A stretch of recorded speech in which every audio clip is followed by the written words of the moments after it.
Everyone, welcome back to my YouTube channel. I am Shriya. मैंने NEET 2022 दिया था and I scored 639 out of 720. It was my first attempt. I'm currently a first year MBBS student at Government Medical College and Hospital, Chandigarh. It would be an honor to me if you take a moment and subscribe to my channel. This is the only way I know you're liking my videos and it will motivate me to make even more for you. मेरा last week थोड़ा hectic रहा है because classes start हो गई है and 9 to 5 I am college only and मैं शाम को 5:30 तक वापस आती हूँ.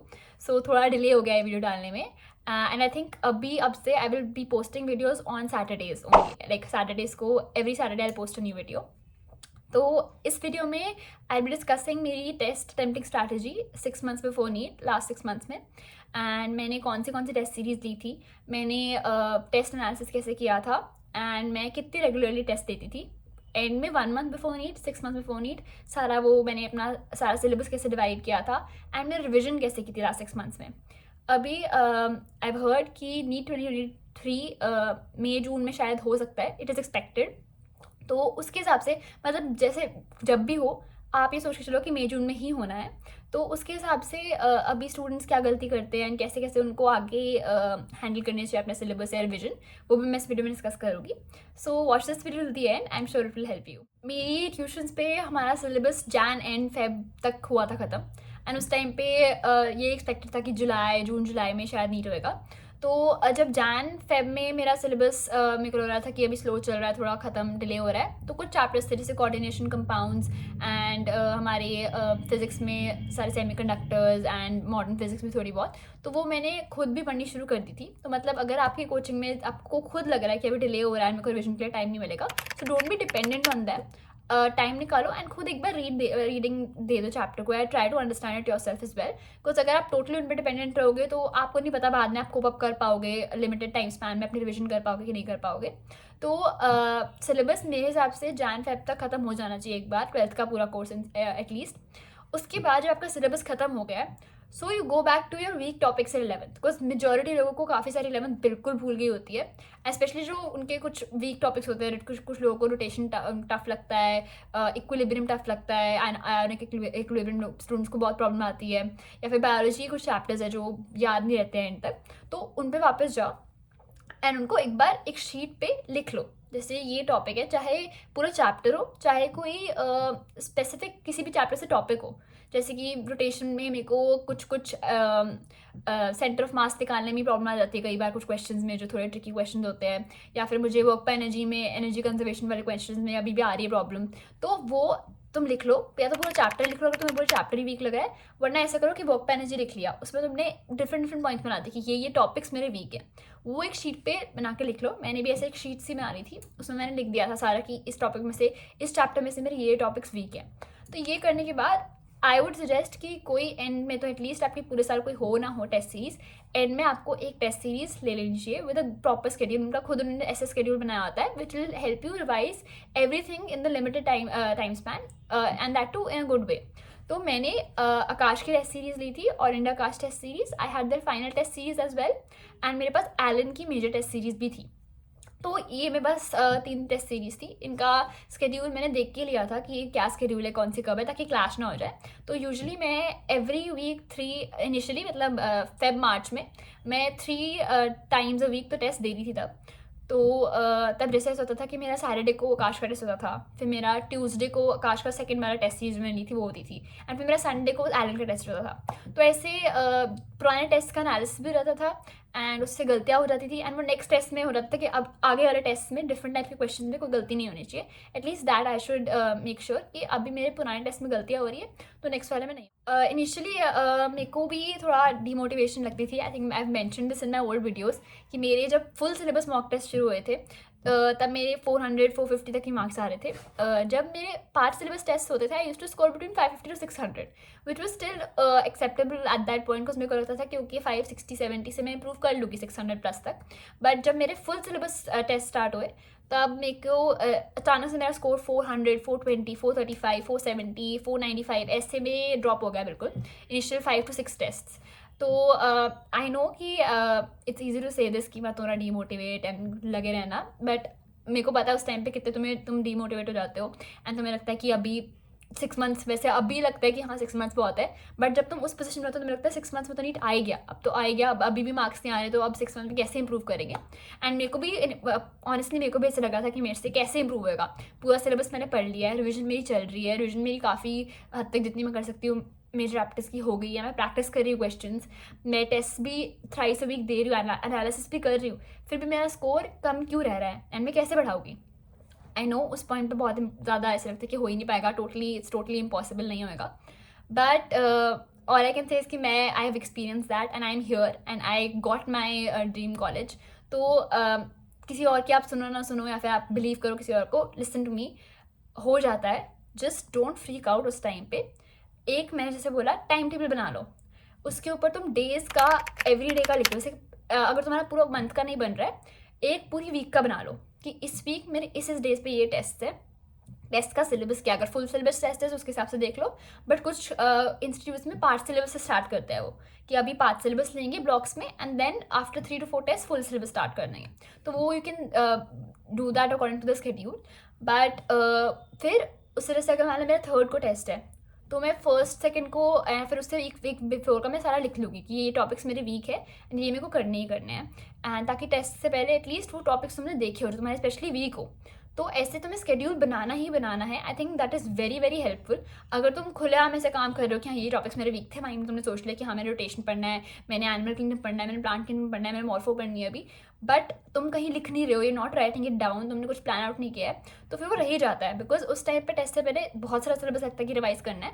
एंड अगर तुम ऐसे सोचते हो मन में कि हाँ ये कर लिया था, ये कर लिया था, ये भी हो गया, ये भी आ जाएगा, ये भी हो जाएगा, तो वो एंड में नहीं हो पाता है। इनफैक्ट यू फॉरगेट ऑल्सो कि हाँ मैंने ये टॉपिक रिवाइज करना भी था। सो मैंने ये पहले भी इनिशियल वीडियो में मेंशन किया है कि you should write things down, and अगर तुम ऑर्गेनाइज्ड वे में अप्रोच करोगे इस पूरे लास्ट 6 मंथ की स्ट्रैटेजी को तुम अडॉप्ट करोगे, तो I think that will be very very helpful, at least that was very helpful for me. तो राइट इट डाउन, एक स्केड्यूल बनाओ बैठ के, जितना टाइम लगे, ठीक है। अगर तुम्हें कुछ स्टूडेंट्स को लगेगा हम टाइम वेस्ट क्यों कर रहे हैं, हम पढ़ ही लेते हैं, ऐसे कुछ नहीं है। 5-10 minutes if you put into this, that would not cause any harm to you. तो जस्ट एक बार बैठो, 10-15 मिनट लगाओ, जितना भी टाइम तुम्हें लग रहा है, उसमें तुम हर एक चैप्टर लिखो कि ये मेरा वीक है, ये मेरा स्ट्रॉन्ग है। स्ट्रॉन्ग वाला भी लिखो, ऐसा नहीं कि स्ट्रॉन्ग है तो फिर छोड़ दिया उनको। एक बार चेक रखना होता है कि ये मेरे टॉपिक स्ट्रॉन्ग है एंड ये मेरे टॉपिक्स वीक है, उनको पहले एक अलग से शीट में लिखो। फिर एक अलग शीट बनाओ, उसमें तुम टेस्ट के लिखो कि इस डेट में मेरा टेस्ट है एंड इस टेस्ट से पहले मैंने ये चीज़ें पढ़नी है। तो वैसे तुम करोगे तो यू विल सी कि तुम काम रहोगे थोड़ा, तुम्हें टेस्ट से पहले टेंशन नहीं है कि बहुत सारा सिलेबस है मैं कैसे करूँगी। अगर तुमने सब कुछ लिखा हो and then you ticking things off कि हाँ ये मेरा हो गया टॉपिक, ये मैंने एक बार कर दिया, मैंने कर लिया, just for your satisfaction. That way तुम्हें प्रिपेयर्ड फील होता है टेस्ट से पहले। मेरे को लगता है मैं 5th-6th टाइम रिपीट कर रही हूँ अपने वीडियो में कोई बात, बट मिस्टेक नोटबुक बनानी बहुत ज़्यादा इंपॉर्टेंट है। आफ्टर एवरी टेस्ट उस मिस्टेक नोटबुक में test analysis, proper test analysis बहुत इंपॉर्टेंट है। जो मेरे इनिशियल टेस्ट में मार्क्स कम आ रहे थे उसमें मैं ये करती थी कि मैं पहले घर आती थी बहुत ज़्यादा डिमोटिवेटेड कि हम, बिकॉज पता लग जाता है कि टेस्ट अच्छा नहीं हुआ है, तो मैं आती थी फिर मानसिकी से मैच करती थी, तो मेरे 470, 480, 490 ऐसे से बनते थे, 450 ऐसे से बनते थे। तो फिर मेरा मन ही मूड ही ड्रॉप हो जाता था कि हाँ मैं एनालिसिस भी क्या करूँ, आता तो है नहीं मुझे कुछ, इतनी ज़्यादा गड़बड़ की है मैंने, क्या है। तो आई थिंक उससे मेरे को बहुत ज़्यादा आगे जाके प्रॉब्लम आई थी। I think that was very bad decision जो मैंने तब लिया था कि हाँ नहीं मैं अभी नहीं, मेरा मन नहीं कर रहा, अभी मैं बहुत डिमोटिवेटेड हो गई, मेरे से नहीं देखा जा रहा, मेरे से नहीं कर रहा हो रहा एनालिसिस। तो वो मेरे को पर्सनली नहीं करना चाहिए था। बहुत स्टूडेंट्स ऐसे करते हैं कि देखना ही नहीं, होगा गंदा हो गया, नहीं देखना, करना ही नहीं, कुछ नहीं होता, हमें आता तो है नहीं कुछ। Don't do that. The day I sat down and मैंने पेपर निकाला, क्वेश्चन पेपर निकाला, आंसर की निकाली, मैंने बैठ के 1-2 आवर्स तक हर एक क्वेश्चन का एनालिसिस किया कि अच्छा ये क्वेश्चन मेरे को आता था, ये मेरे को मतलब ऑन द स्पॉट याद हो गया था या मेरे को क्लियरली आ गया था कि मेरे को टाइम लगा था, मैंने वो भी किया था बैठ के कि ये क्वेश्चन मेरा फटाफट सॉल्व हो गया था, इसमें मेरे को टाइम लगा था, इसमें ये मैंने गलत किया है, ये यहाँ पे इस बुक में एनसीईआरटी में इस पेज पे ये मेंशन्ड है, ये मैंने मिस कर दिया था, मैंने मार्क किया एनसीईआरटी में जाके। The day I did that was when उसके नेक्स्ट टेस्ट में मेरा स्कोर एक्चुअली इंप्रूव होना शुरू हुआ। बीच में शुरू में जैसे when I was not doing proper analysis मेरा 470 आ गया एक टेस्ट में, एक टेस्ट में 450 आ गया, एक टेस्ट में 490 आ गया, ऐसे ही स्कोर मेरा घूम ही जा रहा था। बट जिस दिन मैंने प्रॉपर एक टेस्ट का आके एनालिसिस किया था एंड फिर मैंने बुक खोली थी, गलतियाँ मैंने मार्क की थी कि अच्छा ये मेरा हो गया था, ये मेरा गलत हो गया था, इसमें फुल सिलेबस में जैसे एनाटमी का कोई क्वेश्चन आ गया, कोई एनाटमी फ्लावरिंग प्लांट्स का, फिर कोई मॉर्फोलॉजी का है, फिर कोई 12th में ह्यूमन हेल्थ एंड डिजीज़ का है, तो वो दोनों एनसीईआरटीज़ खोल के मैंने हर पूरा दोनों में टैली करके देखा था कि अच्छा मेरे यहाँ से ये क्वेश्चन मिस हो गया था। तो उसके बाद मेरा स्कोर मतलब ऐसा भी नहीं कि बहुत ही मेरा हाई हो गया था, बट 470-80 से मैं 530-40 तक पहुंची थी वहाँ से। तो उससे मेरे को बहुत कॉन्फिडेंस में मेरा बूस्ट हो गया था कि चलो if I am doing some things they are working out for me, and फिर मेरा स्कोर इम्प्रूव हो रहा है। तो ये आई डोंट थिंक कोई स्पेसिफिक चीज़ होती है कि मैं सबको बता दूँ कि हाँ तुम ऐसे करो, टेस्ट के बाद ये बुक पकड़ो, यहाँ से ऐसी चीज़ें करो। आई थिंक वो सबके लिए डिफरेंट होता है and it takes time. I am telling you जो चीज़ें मैंने की थी, एंड आप अगर करो तो it could help you because it help me. तो ऐसे प्रॉपर एनालिसिस तो बहुत ज़्यादा इंपॉर्टेंट है, उससे स्कोर इम्प्रूव होएगा ही होएगा विद टाइम, अगर तुम ढंग से प्रॉपरली एनालिसिस कर रही थी। जो मैं भी बहुत ओवर थिंक करती थी, सोचती थी, मैं अपने सीनियर से पूछती थी, मैं अपने टीचर से पूछती थी कि जैसे मैंने रिवाइज कर लिया, सिलेबस खत्म हो गया, मैंने 1 मंथ पूरी 1 मंथ 1-2 मंथ्स 1.5 मंथ मैंने 11th पूरी रिवाइज कर ली, हर चैप्टर मैंने रिवाइज कर लिया एंड मैंने टेस्ट भी दे दिए, उनके एनालिसिस भी कर लिया। बट अब 3 दिन बाद फुल सिलेबस मॉक टेस्ट है, तो वो जब शुरू होता है उससे अलग लेवल की एंजाइटी होती है कि फुल सिलेबस, वो सुनने में लगता है कि full syllabus 11th and 12th complete, पता नहीं कितने 90 97 आई डोंट रिमेंबर 100 कुछ ले लो, 100 चैप्टर्स का टेस्ट है, सारे करने, कैसे करेंगे? वो सोच के बहुत ज़्यादा ऐसे इम्पॉसिबल सा लगता है कि कैसे करेंगे हम। एंड ऑनेस्टली पॉसिबल भी नहीं है कि तुम 3 दिन में 100 के 100 चैप्टर्स पूरे ढंग से रिवाइज करके दे दो टेस्ट। तो मैंने जैसे बोला था, अपनी लिस्ट पे वापस जाओ, तुम्हारे स्ट्रॉन्ग टॉपिक्स है, डोंट मतलब ऐसे don't waste lot of time on them, because वो तो तुम्हें आता ही है। उस पर क्या है, मेरे को I someone one of my friends said a very nice thing to me when I was very very sad कि मेरे मार्क्स इंप्रूव नहीं हो रहे, कैसे दूंगी मैं टेस्ट, मेरे को टेंशन हो रही, मैं हाउ डू इवन स्टार्ट। तो आई मतलब व्हाट शी सेड वाज कि अपने स्ट्रॉन्ग टॉपिक्स को और स्ट्रॉन्ग नहीं बनाना है, अपने स्ट्रॉन्ग टॉपिक्स को उतना रख के जो वीक है उनको थोड़ा स्ट्रॉन्ग बनाना है। एंड तुमने max don't think that you have to score maximum marks, you just have to maximise your marks जितने तुम कर सकते हो। ऐसे नहीं कि मेरे को 720 में से मेरे को 700 690 लाने ही लाने हैं। तुम ये सोच रहे हो कि तुम्हारे अभी 500 आ रहे हैं, तो तुम उसको कितना मैक्सिमाइज कर सकते हो, तुम्हें वो करना है। ये सोच के तुम जाओगे टेस्ट देने कि हाँ मेरे तो पार्ट सिलेबस टेस्ट में तो मेरे 700 680 650 640 ऐसे से आ रहे थे, एंड अब भी मेरे को फुल सिलेबस टेस्ट में मेरे 700 आने चाहिए, 720 715 ऐसे मेरे मार्क्स आने चाहिए। Don't go with this attitude. Test तुम अपने मार्क्स के लिए नहीं जा रहे हो, तुम अपनी गलतियाँ देखने जा रहे हो। मैं लाइक आई सेड, नीट से 6 मंथ पहले I used to give 5-6 month पहले मैं 3 टाइम्स अ वीक टेस्ट दे रही थी। 2-3 मंथ्स पहले मैंने 3 to 4 टाइम्स ही था तब भी मेरा, मार्च अप्रैल मई, एंड मई टू जून, मतलब मई में मेरे बोर्ड्स भी चल रहे थे, तो उस टाइम पे मई में मेरी थोड़ी फ्रीक्वेंसी आई थिंक ट्वाइस हो गई थी, ट्वाइस अ वीक टेस्ट की, एक एलन का दे देती थी मैंने, एक आकाश का दे देती थी। तो and then June and half July, तो उस टाइम पे मैंने 4 टाइम्स शुरू कर दिए थे टेस्ट देने, Monday Tuesday Thursday and Friday. I used to Thursday Friday और मंडे ट्यूसडे फ्राइडे सैटरडे, ऐसा ऐसा रहता था मेरा यूजुअली, कि बीच में एक दिन मिल गया रिविजन के लिए, एंड टेस्ट दिया। And end of June and first half of मतलब फर्स्ट 2 weeks ऑफ जुलाई मैंने एवरीडे टेस्ट देना शुरू कर दिया था। लास्ट मतलब 30 days ले लो काइंड ऑफ, तो मैंने एवरीडे टेस्ट दिया था। 2 weeks बिफोर नीट मैंने बीच में 2-3 दिन 2 टेस्ट भी देने शुरू किए थे, but that got very very hectic for me. तो अगर आपको देने 2 टेस्ट तो तब दे लो, ओनली इफ अगर आपको पता हमारा सिलेबस पूरा हो गया, बिकॉज उस टाइम पे मेरे को थोड़ा लगता था कि मेरे को अभी और रिविजन करनी है, टेस्ट के बाद मेरे को प्रॉपर एनालिसिस करना है। तो मेरे से 2-3 दिन मैंने 2 टेस्ट दिए एक दिन में, but that didn't work that much for me. तो मैंने लेकिन एवरीडे टेस्ट दिया है। एंड में अगर आपका सिलेबस अच्छे से रिवाइज हो गया है एंड अगर आपने इनफ टेस्ट दे दिए, तो I think test giving is very very important. I think मेरे लिए बहुत ज़्यादा हेल्पफुल था कि मैंने इतने सारे टेस्ट दिए थे एंड में, आई थिंक 50 55 60 एटलीस्ट इतने तो मैंने दिए थे एंड में, continuous mock test every day. तो या फिर ट्वाइस अ डे या फिर ऐसे।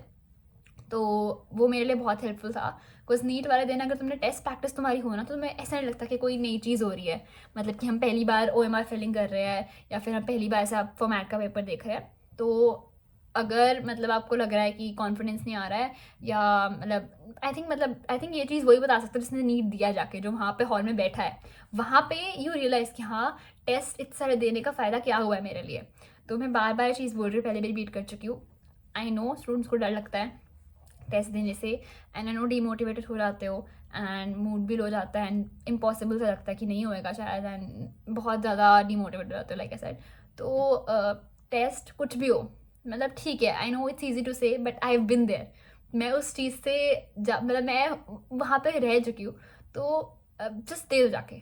मैंने भी किसी someone, I think I heard some teacher से दिस, कि तुमने बस देना जाके, तुमने जाके चाहे कुछ भी हो, तुमने प्रिपरेशन पूरी नहीं की हो, प्रिपरेशन तुम्हें कभी भी नहीं लगी कि तुम्हारी 100% होगी है, नेवर। नीट वाले दिन मेरे को नहीं लग रहा था कि मेरा सब कुछ बहुत अच्छे से हो गया, मेरे को तो हर चीज़ आती है, वो तुम्हें कभी भी नहीं लगेगा।